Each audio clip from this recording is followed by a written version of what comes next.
பெருமாள் ஸ்ரீவைகுண்டத்துல இருக்கும்போது ஒரு நாள் அந்த யானையானது கதறியது. அந்த சரித்திரம் உங்களுக்கு எல்லாம் தெரியும். முதல்ல குழந்தை பிறந்து 1.5 வயசு ஆறதுக்குள்ளேயே முதல் கதையே கஜேந்திர மோட்ச வித்தாந்தம் தான். பெருமாளுக்கு அந்த கஜேந்திரன் கத்தின உடனே என்ன பண்றதுன்னு தெரியலையா. அதுக்கு அப்படி ஸ்லோகங்கள் பட்டனும் தேசிகனும் மாத்தி மாத்தி, அதாவது அப்படியே குதிச்சாராம். அவரால் அறக்கொலைய தலையெல்லாம் கலைஞ்சிருக்கான். கிடுகிடுன்னு ஓட ஆரம்பிச்சுட்டார்.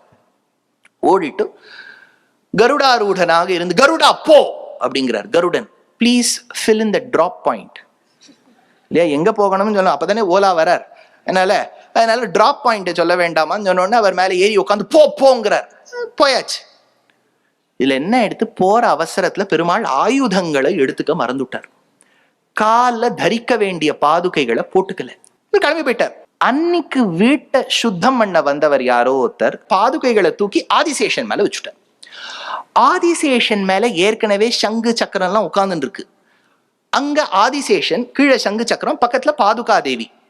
இப்ப இந்த சங்கு சக்கரம் ஆதிசேஷன் ஒரு வாட்ஸ்அப் குரூப் V3 அப்படின்னு ஒரு வாட்ஸ்அப் குரூப், அவளுடைய close group. Nobody else is invited. அவ ஒருத்தருக்கு மெசேஜ் பண்ணிக்கிறார். நம்மளோட உட்கார்ந்து இருக்கேன் இந்த Paduka Devi. After all she has to be in the shoe rack அப்படின்னு சொன்னா.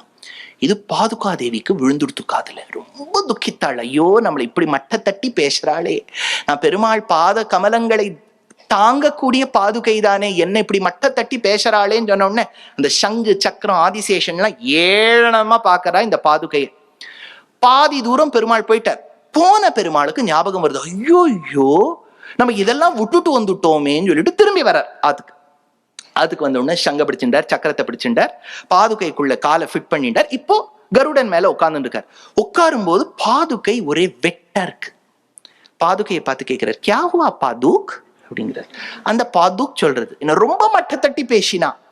அப்ப பெருமாள் சொன்னாராம், கவலைப்படாதே, ஒரு நாள் இவர்கள் உன்னை ஆசிரயிப்பார்கள்னு சொன்னாராம். வந்தது ராமாயணம், வந்தது அயோத்தியா காண்டம்.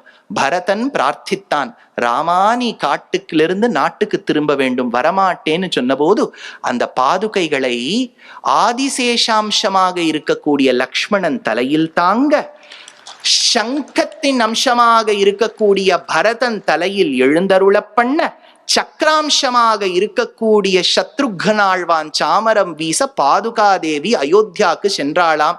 செல்லும் வளவிலே கண்ணால திரும்பி பெருமாளை பார்த்தானா ராமர் இப்படின்னார். ஏன்னா அன்னைக்கு நடந்த அவமானத்துக்கு இன்னைக்கு நான் செலுத்தி விட்டேன்.